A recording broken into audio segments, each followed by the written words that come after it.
and real life.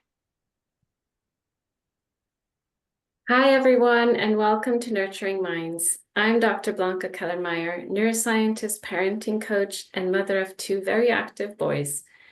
I'm passionate about bridging the gap between brain science and everyday parenting challenges. Today is our 8th episode together with Dr. Sonali Dasgupta, and I'm very excited about today's conversation as we have a wonderful guest speaker today.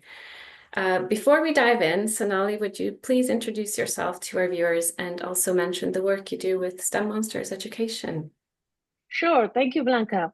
So, hi, everyone. I'm Dr. Sonali Dasgupta, a research scientist turned educator, mentor to talented teenagers, and founder of the STEM Monsters Education platform. We work with schools to implement hands-on STEM programs that foster interdisciplinary innovation by focusing on design thinking and a first principles approach to learning.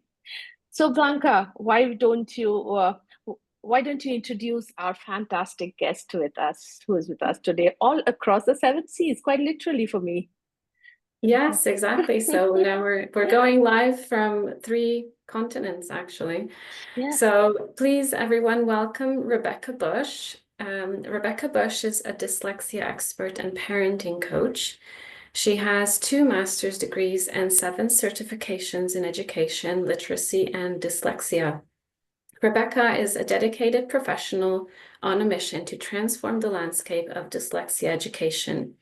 With almost 2 decades of experience around the world, she is a passionate advocate for empowering children with dyslexia through effective instruction and the art of science and science of parenting. So, Rebecca, welcome. And can you please tell us a little bit about your journey? What led you from teaching and school leadership to focusing on literacy and dyslexia intervention? Yeah, thank you. And good morning, good afternoon, good evening. It's so exciting to be here, like you said, across 3 continents, bringing the world together to talk about literacy and dyslexia and how we can help families. And I love that. But yeah, so let me tell you a little bit about my journey. So I was a classroom teacher for 8 years. And during that time, I just kept seeing these kids come through that were struggling to learn to read. And I didn't know what to do about it. And that was not okay with me. I'm not one to just sit with failure. I'm going to go out and find out what I'm supposed to do. So I started learning. I started different degrees, I started different programs, and as you said in my bio, I kept acquiring masters and certifications and ended up this place where I now have this amazing depth and breadth of knowledge, not only around dyslexia, but literacy in general, and also language acquisition and what that looks like for a monolingual speaker as well as a kid who's growing up speaking multiple languages. That led me into school leadership because I wanted an impact bigger than just the classroom. And while I loved that, I realized it wasn't for me and I wanted an even bigger reach. And so that's why I started my own private practice. So I work one-on-one with students who have typically very complicated cases, are the ones that find their way to me, and then also their families. And realizing that not only do the kids need support and knowing what to do and how to go forward, but their parents and caregivers do as well. So I help parents understand what dyslexia is, what's going on, how to talk to the school, how to find the right support. Sometimes a little bit of the social emotional piece to support that. And then that's when I would pass them on to help with that regulation and everything as well. But yeah, I love what I do, and I've ended up this space where I get to share my knowledge with families and schools. That's fascinating, Rebecca. I mean, to be honest, while you were speaking, I was also thinking about in India, most children grow up with 3 to 4 languages on an average. So they're speaking so many languages, and sometimes the struggles with not picking up a language is often blamed on the child. And so before we even go into, what interventions and what causes these children to struggle with dyslexia, or whether it is even dyslexia or not, for that matter, um, shall we cover, would you help us understand a little bit about what's the most common myth or misconception about dyslexia? And Yeah, then that's we a move great on one. to, and then we move on to what it is and how can we help. Yeah, I love that you started with myths because I think that there's so many misconceptions out there and they just seem to linger. It doesn't matter Yeah. how much information we know, right? So we can knock those out. And I also, we can come back to that topic, but I love that you brought up kids growing up speaking multiple languages, because that Yes. obviously is another layer to learning to read. So we can talk a little bit more about that when we talk about what dyslexia is. But to Sure. start off by talking about what it's not, I always love to say, excuse me, dyslexia has nothing to do with how smart you are. You are not Okay. stupid. It has nothing to do with how hard you work. You are not lazy. You are not stupid. You are not lazy. It's just that your brain works a little bit differently. And we'll talk more about that when we get to the is. The other big misconception is that it has to do with vision. Well, I see the letters backwards, or I see the letters moving around on the page. No, it has nothing to do with vision. It has nothing to do with visual processing. It actually has to do with the part of our brain that is playing with the sounds of language. And that's where it gets connected to the letter. So nothing to do with vision. And then on that same page, it has nothing to do with brain training. You see different programs out there where I can train your kid's brain to get rid of this thing. It's not quite that. Intervention is, in a way, brain training, but it's not a brain training program like you might see online. Another big one, dyslexia does not go away. It's lifelong, right? You are born with it, you will stay with it. Now, there is tangential, but there is something called acquired dyslexia, which can come from a stroke or a brain injury. But when we talk about kiddos, we're talking about developmental dyslexia. It's neurobiological, it's genetic, it's something they're born with. It's not going away. So this whole like, we'll just give them a little bit more time. We'll just do kindergarten again. It's not going to help.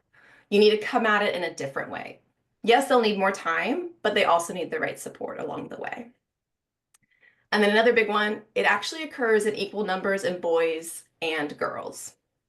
So a lot of people think, oh, well, it's just a boy thing, so my girl can't have it. That's not true. Sometimes girls might have better coping strategies because they're more social at a Emotion. younger age, right? So they can like see what their friend over there is doing, but it happens in boys and girls in equal numbers. And the other big one, and this goes back to what you brought up, Sonali, it is not just in English. It happens in every language. Now, it can appear a little bit differently. English, for example, it's a phonetic language. We have sounds. We then use letters or groups of letters to represent that sound versus Mandarin Chinese, for example, that's Yes. using simplified characters, right? That's a different writing system. True. Dyslexia can look different in different languages depending on how we write them, but it's not just in English. It happens across the world. And the last one is that dyslexia is not a doomsday. It's not the end of the world. It's not that your kid's going to fail. They're going to be fine. They're going to learn to read.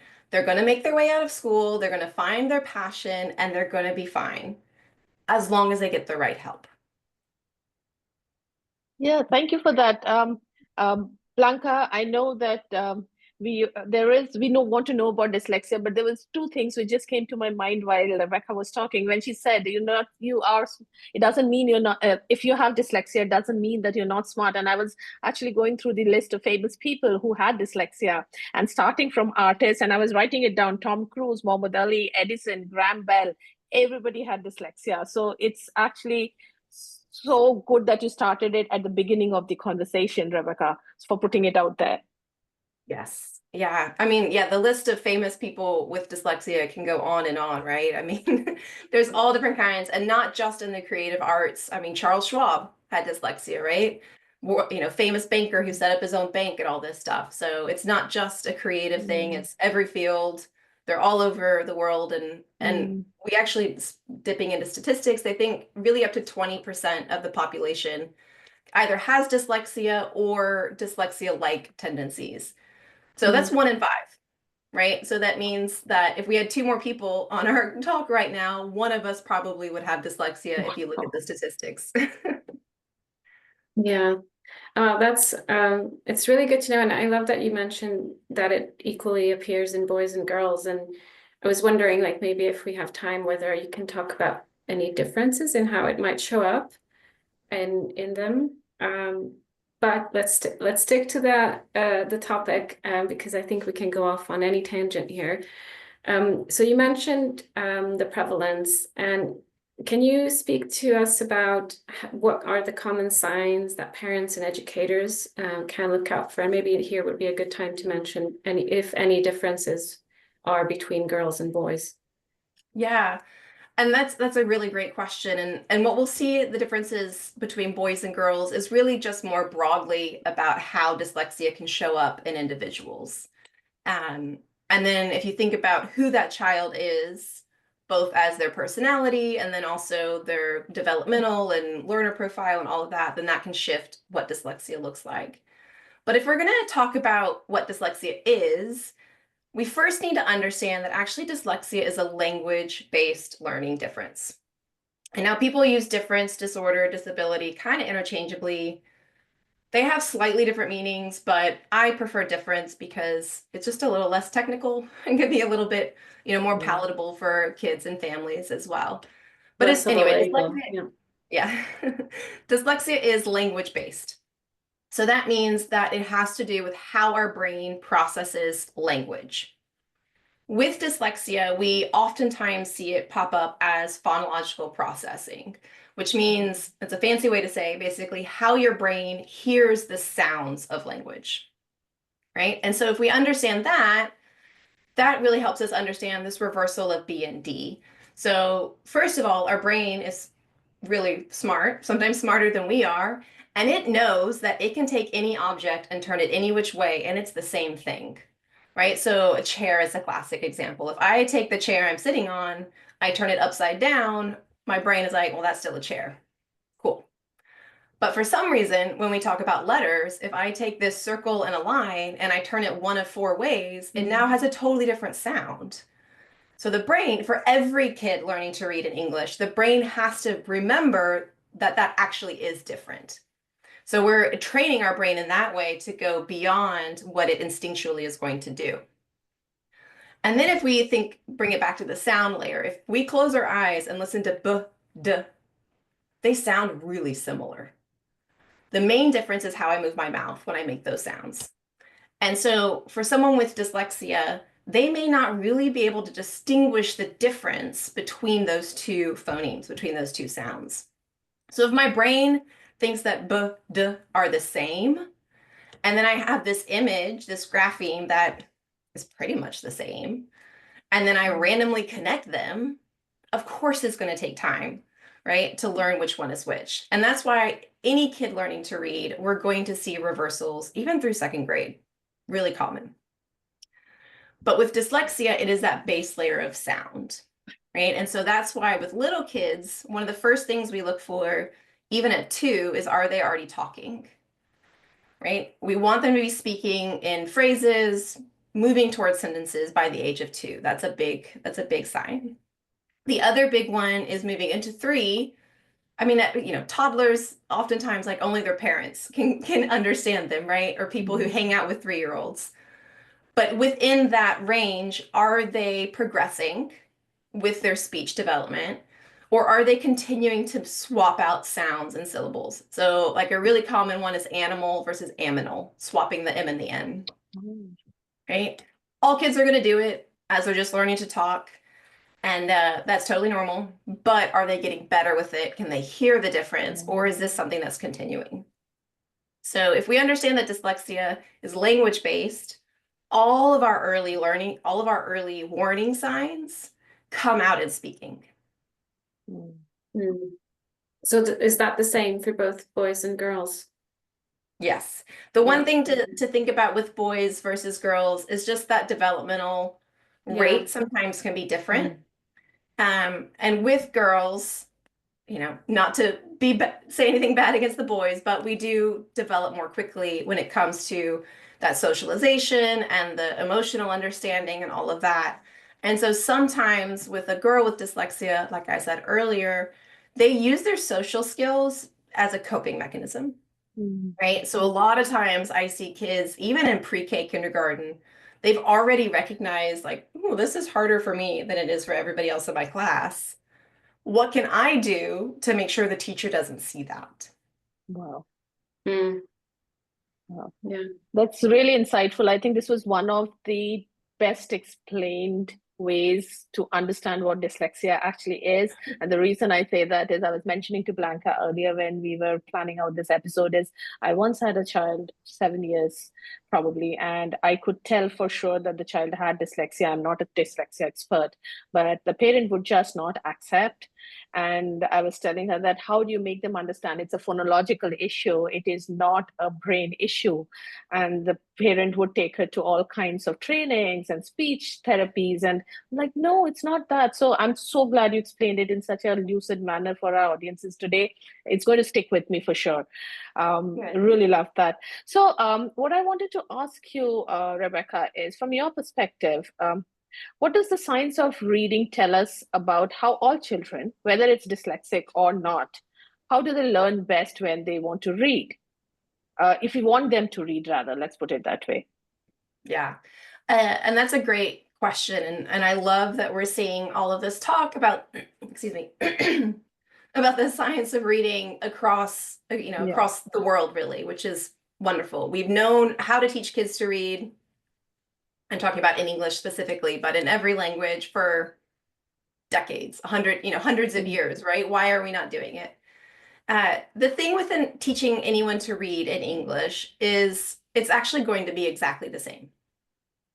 It doesn't matter whether you have dyslexia, whether you have ADHD, whether you have any sort of learning difference, or whether you're just, I'm using air quotes here, a normal kid who's, developing how we would expect.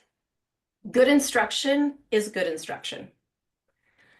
And what that looks like is that it's going to be systematic. It's like laying down a train track, right? We're going to teach you your letter sounds. We're going to teach you how to write those letters. We're going to teach you how to put sounds together. There's a clear progression of skills that we're going to stack up as we move you through learning to read. Now in English, that does take a little bit longer because of just the orthography and how spelling in English works versus Spanish, which I also read and speak. Spanish is much more transparent, right? One letter, one sound, doesn't take too long to learn it. English is a little bit more complicated than that. I won't get into why, that's a whole other topic of discussion. But yeah, so it's that progression of skills that we're going to work you through. It's systematic. The other thing is that it's going to be explicit. You want to have fun, obviously, right? Make it kid friendly, do all the inquiry, do all that really cool stuff. But at the end of the day, just teach them what they need to know, right? Learning to read is not guessing.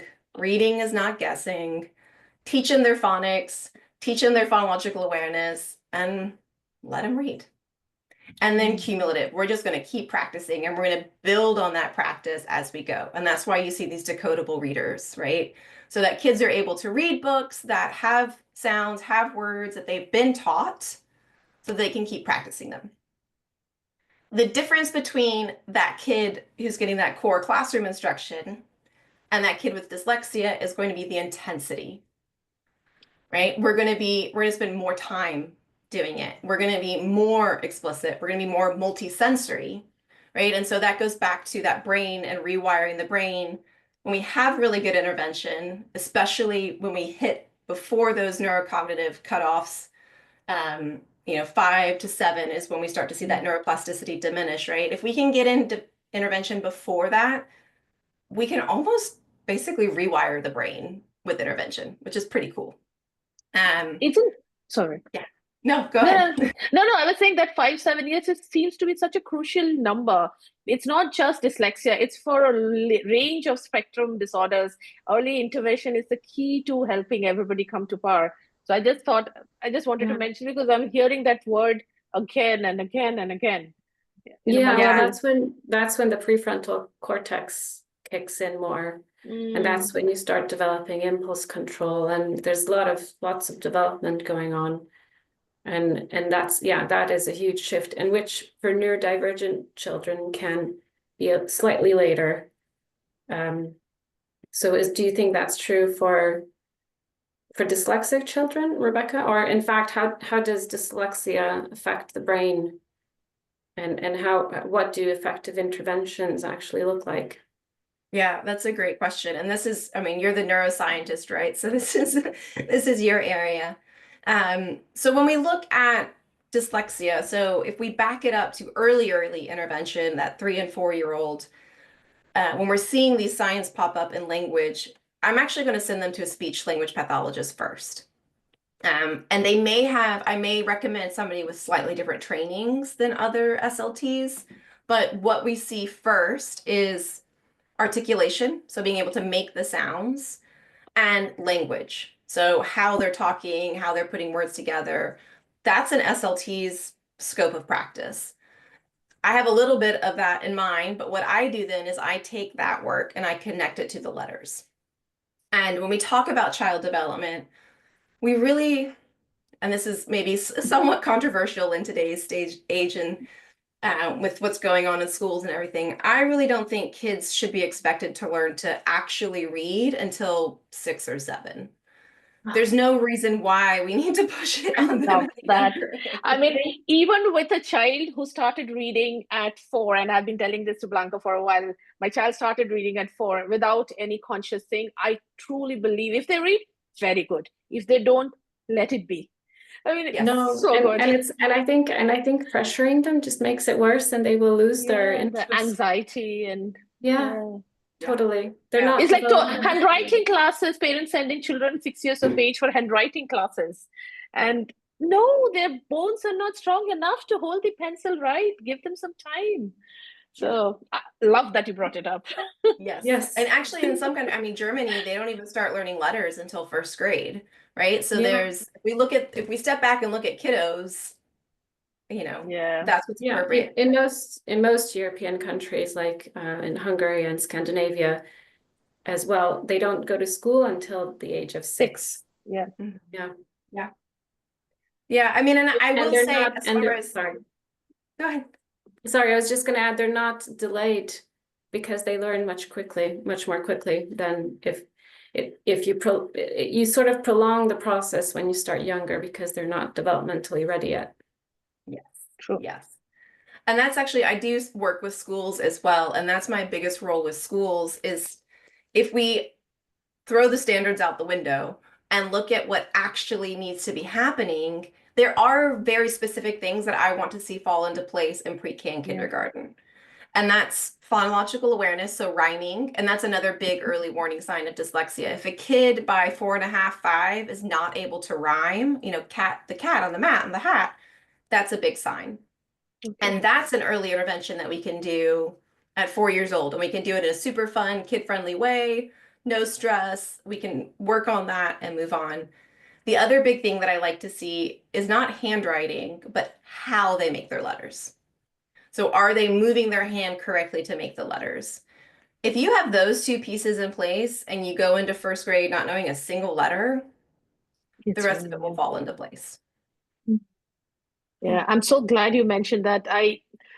This so we were talking of Europe and Scandinavian countries. Let's not put Asia and the tiger mom in picture, but I think it's absolutely necessary to understand that there is no rush to put them in at 3 years of age. And I see some nurseries, not Montessori, some nurseries in India as starting as early as 2.5 years. I mean, a child of 2.5 years spending 4 hours in a place and giving them flashcards and saying, oh, no, we're just showing flashcards does not make sense. So anyway, let's come back to this topic. We can go on for ages and Blanca is like, Sonali, get back on track. So what is some, so I want to ask Rebecca, now that we have understood what dyslexia is and what should and should not be done in certain cases, what are some of the simple things that parents can do at home to support a child with reading struggles? Would you have Yeah. any insight on that? Yes, absolutely. And so if we look at what dyslexia is, it is struggling to learn to read words. That's it, Okay. really. We see all these other signs pop up that has huge knock-on effects on everything else, but it's really having a hard time reading that individual word.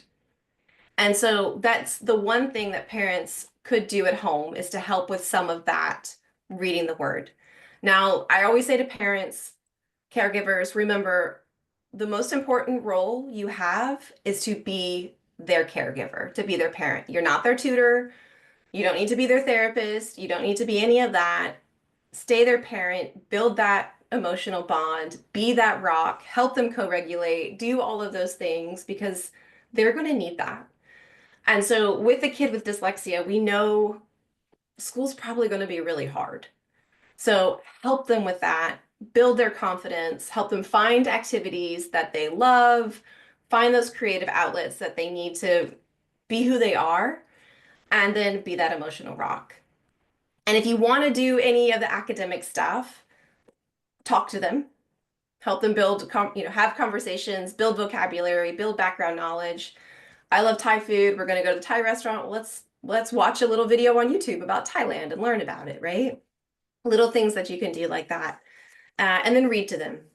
And dyslexia is genetic. So if a kid has it, there's about 50% chance that one of their parents does. So in that case, reading to your child may be something you're not comfortable doing. That's totally fine. There's ways around that. You can use picture books and just make up your own story and ignore the words on the page. You can use wordless picture books and do the same thing. As they get older, you can listen to audiobooks. So if your kid really wants to read Harry Potter, well, listen to it together.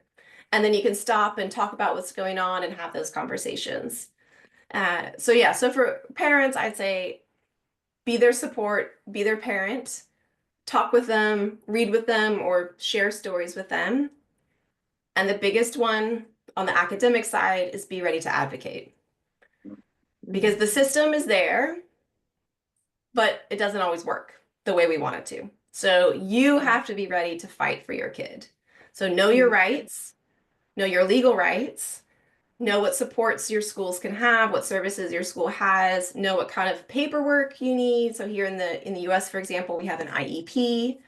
There's a very set process to that. There's certain things that have to be written into the IEP. Once they are and everybody signed it, it's a legally binding document. So you have to know what that process is. You have to know when you can advocate and how you can advocate to make sure your kid gets what they need. Oh, thank you so much. I love that you mentioned reading together because that's how I grew up. I was read to, and me and my siblings, we just love that time that, it's the end of the day, you're connected, you're safe. And I think it's just such a magical moment that you can share together. And I love doing it with my own kids, and they just can't even go to bed without a book, because sometimes we do these movie nights, and even then it's like, Mom, can you still read? And the movie was supposed to replace the reading time, but they just can't. They really need that time when we just we cuddle up together in their bed and then we read a story. So I love that you mentioned and same with audiobooks. We love listening. Whenever we go on longer trips, we just listen to audiobooks in the car. And yeah, you mentioned the advocating. I think that it on its own sounds like a full-time job sometimes for parents. I just wanted to mention that I think it's also important for parents to reach out for support. Because it's sometimes it's hard to do it on your own. So that's why people like Rebecca are here. So thank you so much for sharing all your knowledge today and all everything. I've learned so much today. So thank you. Yeah, Absolutely. I completely reciprocate what Blanca just said. I've learned so much in this short span of conversation, that the clarity with which somebody, when they approach, and I work a lot with schools and students, and although I can identify I'm not fit enough or I'm not trained to solve for it, but even this conversation, I think this was just so enriching. I felt like a child with one neuroscientist, one dyslexia expert sitting and just absorbing all of that. And then my brain goes into, full power thinking, how can I apply it in the classroom now? So thank you so much, Rebecca, for that. Blanca, would you like to share, or maybe Rebecca, if she can share? Yeah, so can you please tell us what's the best way for people to find out more about your work or connect with you if they want to learn more? Yes, so usual internet places. You can go to my website, which is leadchanges.com. I'm also on Instagram and LinkedIn are the two social medias that I'm prominent on, so you can find me in those as well. And actually on LinkedIn over the next month, about 6 weeks, I'm going to be doing a series. This was actually a great taster. I'm going to take a lot of these topics and dive more into them and do some free workshops explaining more about what dyslexia is and isn't, what you can do as a parent and caregiver. So you can check those out on my LinkedIn page, which is under my name, Rebecca Bush, and also on my website if you forget all of that. I also, for parents, I have a book coming out in September, and it's going to be called Dyslexia and Your Newly Diagnosed Child. So if you're a parent of young kids who just got diagnosed with dyslexia, that's getting published in September, and you'll be able to find it anywhere books are sold. Oh, wow. Well, congratulations, Rebecca. This is huge. Yes, I'm very excited. Yeah. Definitely. Yeah. Yes. I'm putting it up on my to-do for September. Do let us know once it's out and Yes, available please. across the continents. I mean, right will, now, yes. I can't just wrap my head around that all three of us are talking across 3 continents, and it went on so nicely, and how we are connected with our sole purpose and vision of what we are trying to do in our own areas. I mean, it's fantastic. Yeah. So Yeah. Thank you so much, Rebecca, for such an insightful and thought-provoking conversation.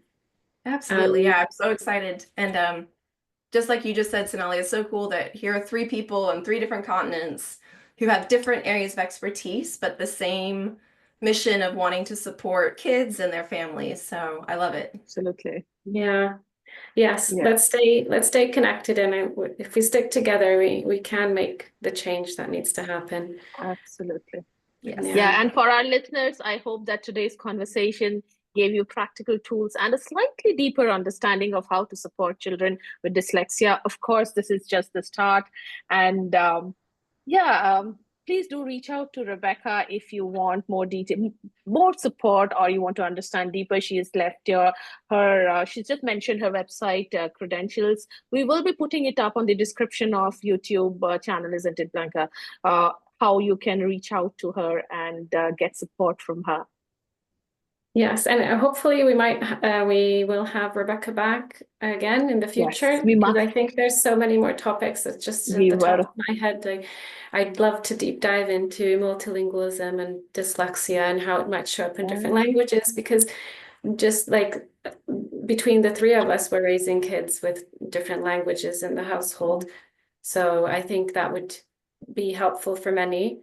So just one idea out of many that we could have separate sessions on. So thank you so much again, and take care, everyone, and keep nurturing those minds.